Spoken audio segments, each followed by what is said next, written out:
Hello friend, સ્વાગત છે તમારું મારી યુટ્યુબ ચેનલ કુકિંગ વિથ ગુજ્જુગલમાં। આજે હું બનાવી રહી છું ચોકો લાવા બોમ્બ ને વેલેન્ટાઇન ડે સ્પેશિયલ રેસીપી છે। તમે પણ તમારા ખાસ વ્યક્તિ માટે આ રેસીપી બનાવી શકો છો।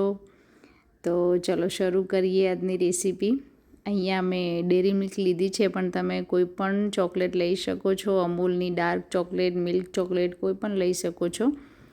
એને આ રીતે કટ કરી લેવાની છે પહેલાં, અને પછી એને એક બાઉલમાં આપણે ટ્રાન્સફર કરી લઈશું। ચોકલેટને આપણે મેલ્ટ કરવાની છે, તો તમે ડબલ બોઇલરની મદદથી ગેસ પર પણ એને મેલ્ટ કરી શકો છો, અને 1 મિનિટ માટે એને માઇક્રોવેવ કરીને પણ મેલ્ટ કરી શકો છો। તો પહેલાં આપણે ચોકલેટને મેલ્ટ કરીને થોડી ઠંડી થવા દઈશું, ત્યાં સુધી આપણે બીજી તૈયારી કરી લઈએ। અહીંયા મેં 2 ચમચી જેવું બટર લીધું છે, અને એને પણ આપણે પહેલાં મેલ્ટ કરવાનું છે। બટરને મેલ્ટ કર્યા વગર યુઝ નથી કરવાનું। એટલે 2 ટેબલ સ્પૂન જેવું અહીંયા મેં બટર લીધું છે। બટરને મેલ્ટ થઈ જાય એટલે ઠંડુ કરી લેવાનું, અને પછી એક બાઉલમાં આપણે ટ્રાન્સફર કરી લઈશું। એમાં આપણે 1/4 કપ જેટલી સુગર એડ કરવાની છે। સુગર મેં અહીંયા દળીને લીધેલી છે।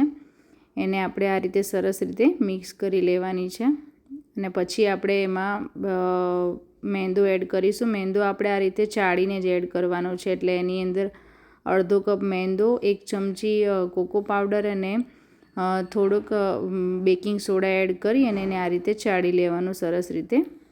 અને એમાં 3 થી 4 ટીપા વેનીલા એસેન્સ એડ કરી અને મિક્સ કરી લેવાનું છે। થોડું થોડું આ રીતે મિક્સ કરી અને પછી આપણે દૂધ એડ કરીશું। દૂધ રૂમ ટેમ્પરેચર પર જ મેં લીધેલું છે, ઠંડુ પણ નથી અને ગરમ પણ નથી। એ પણ મેં અહીંયા અડધો કપ લીધું છે, અને એને થોડું થોડું એડ કરી અને આપણે મિક્સ કરતા જવાનું છે। આપણે ઓવર મિક્સ નથી કરવાનું, એને ખાલી થોડું મિક્સ કરી અને બેટર સરસ બનાવી લેવાનું છે।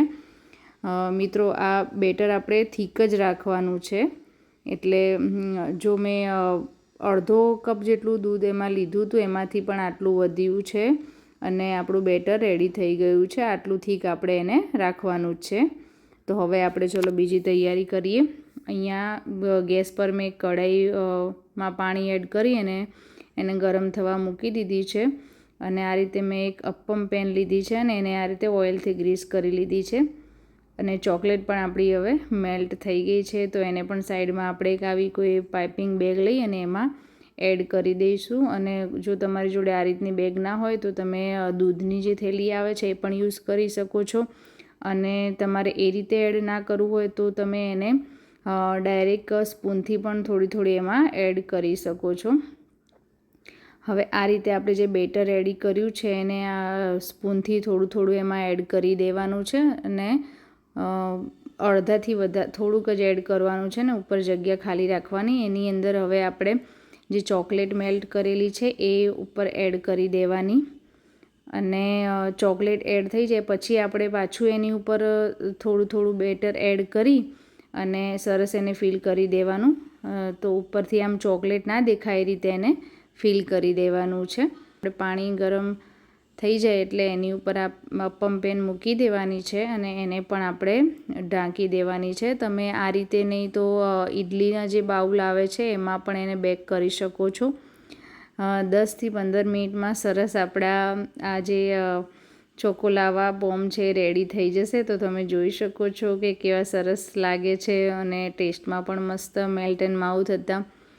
તો મિત્રો, આ વેલેન્ટાઇન ઉપર આ રેસીપી જરૂરથી ટ્રાય કરજો, અને તમને મારો વિડીયો પસંદ આવ્યો હોય તો મારી ચેનલને સબસ્ક્રાઈબ કરવાનું ભૂલતા નહીં, લાઇક અને શેર જરૂરથી કરજો। આપણે મળીશું નવા વિડીયો સાથે। Bye bye, take care.